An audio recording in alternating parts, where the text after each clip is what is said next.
की पोलिसांनी कुठल्याही राजकीय दबाव तंत्राच्या प्रेशर खाली येऊ नये।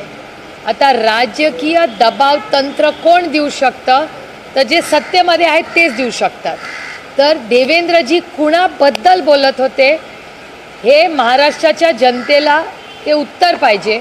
आणि मी एक नागरिकी आहे, एक महिला म्हणून, एक आई म्हणून, एक लोकप्रतिनिधी म्हणून मी देवेंद्रजींना विनम्र विनंती करते की राजकीय दबाव कोण टाकत होतं, कोणी फोन केला, कुणामुळे बेल मिळाली, या सगळ्याचं स्पष्टीकरण महाराष्ट्र सरकारला, राज्याला आणि या देशाला दिलं पाहिजे।